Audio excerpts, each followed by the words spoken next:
This one's more of a stick to your ribs type of soup. So what we're going to do is we got some sweet potatoes. Sweet potatoes in season this time of the year. I just think they're absolutely awesome to cook with. So what we're going to do is we're going to give them a quick peel, because what we need to do is we need to start this. Now this is going to be the base of the soup. We're going to make a sweet potato soup. Again, we're going to put a little pork product into it. This time we're going to use Speck. All right, then I want to cut this. I want this to cook pretty quickly. We're going to boil it till it's fork tender. So I'm going to give it a couple of chops here. Notice I'm putting flat side down. Flat side down, this way we don't lose any fingers. Now, how do I know they're ready? Well, we're going to do it this way. We're going to take the fork. We're going to put a fork in there. Fork goes in, look at that, fork tender, nice and simple, no effort. Fork tender, that's what we're looking for, okay? Now, you really have to think about this. When you put hot stuff in the food processor, you got to make sure that you have a tight lid. You have to make sure that you have a kitchen towel, and you have to make sure you don't get burnt, because it's very easy to do. So, put my kitchen towel over the top. Just put it on a little. There we go. Okay, so we've got this nice little puree of sweet potato. Perfect. We're going to let that sit right there. Okay, in the meantime now, I got some butter, a little stock pot here. So we're going to I sliced it thin. Now I'm just going to come across and I'm just going to dice some up. A little bit of butter to start. We're going to do our pancetta right in. I keep saying pancetta, I mean Speck, our smoked prosciutto ham. Now it's easier to break up after it gets hot. So we get all that going there. I'm going to add another little bit of butter to it. The Speck's going to reduce a little fat just like the pancetta did in the first soup. And we'll let that go from it. So for the shallots, now the same type of thing.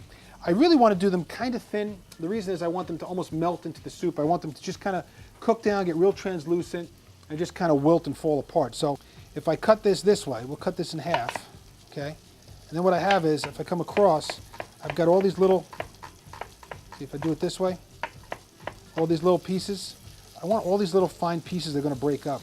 You could also come lengthwise if you want to do it a little longer.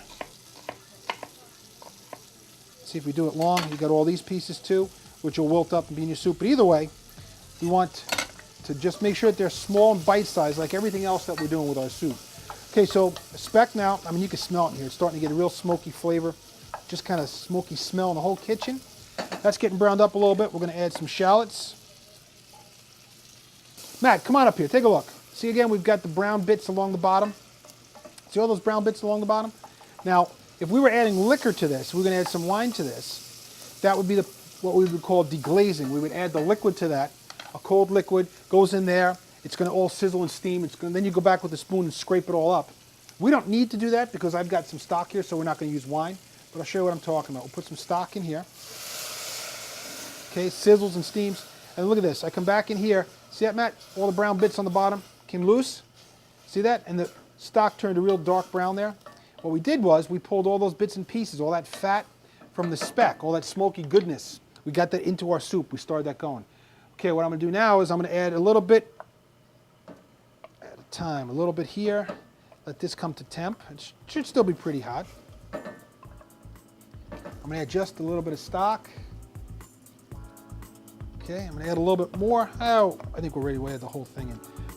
I'm going to add a little bit of, that's the nutmeg, a little bit of nutmeg, a little bit of cinnamon, a little bit of cinnamon.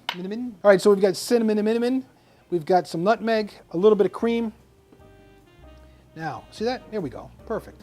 I'm going to add a little bit of sage, fresh sage. I could cut it up.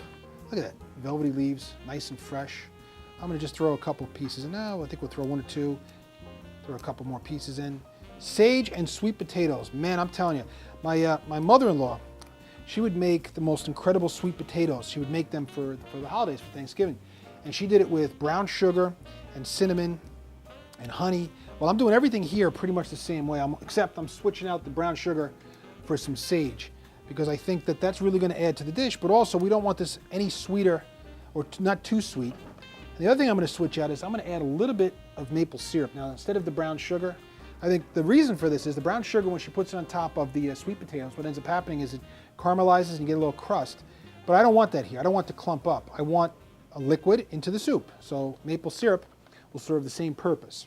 Okay, so we've got the maple syrup, the sage, cinnamon, the nutmeg, that's a pinch of salt. can add a little pepper if you like, maybe white pepper. White pepper then wouldn't show up as flecks and specks in here, and you wouldn't think that there's something wrong. Okay, do that, then let that think that to. What you do is you let that go to a boil. As soon as it comes up, let it simmer and starts to thicken up. And what you have is what I have right there. Some really nice soup here. So there's those bits of speck throughout.